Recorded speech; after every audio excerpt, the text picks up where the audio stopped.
You know, I never knew how bitter an ex could be until I read the story of Gladys Ricart. Gladys is in her living room with her bridal party passing out flower bouquets. Today, she gets to marry the love of her life. She's in her wedding gown, looking good, smelling good, skin is popping. Then walks in her ex with a briefcase and a gun. Welcome to the Red Lip Lab.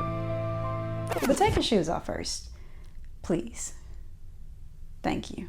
Gladys is on this train in New York when she meets this guy named Agustin Garcia. Augustin's got it going on, okay? He's a highly respected, successful businessman. And he's kind of digging Gladys, so he slides her his business card. So cliche. After a while, they start hanging out and then begin dating. Now, on the outside, to some, their relationship is like hashtag couple goals. But behind closed doors, he has like this fixation with younger women. And he cheats on Gladys several times. Then things turn from bad to worse. One day they're arguing when Agustin allegedly pulls out a gun on Gladys and threatens her. And this wouldn't be the last time he did this either. Now, the straw that breaks the camel's back is when Gladys finds out about this 23-year-old teen that Agustin has been cheating on her with. And by now, Gladys is so over it. She moves her and her son into their own house, leaving Agustin in the rearview mirror. My bad, I just found out that I've been pronouncing somebody's name wrong this entire time. His name isn't Agustin, it's Agustin.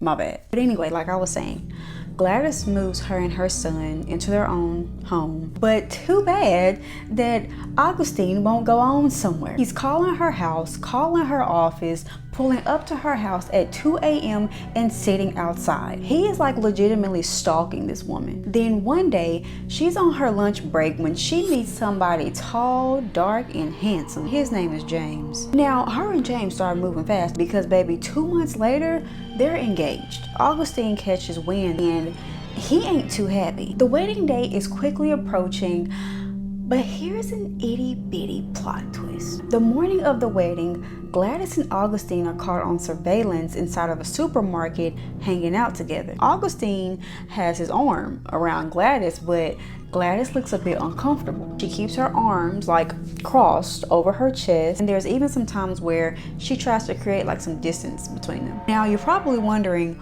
why is she still hanging out with her ex? Well, apparently she kind of feels bad for him, and so she's trying to help him kind of get his life back on track. And to me, I just kind of take it as her like having a big heart. Now, would I do it, especially if I'm engaged?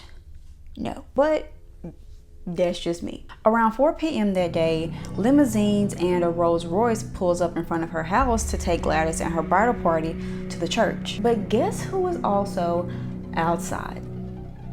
Augustine. He circles the block 3 times, parks his car, and then begins walking up to the house carrying a briefcase. Inside of this briefcase, y'all, is a gun and 6 extra rounds of ammunition. He manages to get past Gladys's brother, walks into the living room, pulls the gun out of his briefcase, and shoots Gladys 3 times. All while Gladys's soon-to-be husband is waiting on her at the church. Augustine is tackled and restrained until police show up. In October of 2001, Augustine is charged with first-degree murder and is sentenced to life in prison. A year after her death, women in wedding dresses fill the streets of New York to honor Gladys. To this day, the Bride's March is held every single year in hopes of spreading awareness about domestic violence against women. If anyone you know has been a victim of domestic violence, please have them contact the Domestic Violence Hotline at 1-800-799-7233. If talking on the phone isn't an option, they can text the word BEGIN to 88788. And if you are someone who has ever experienced domestic violence,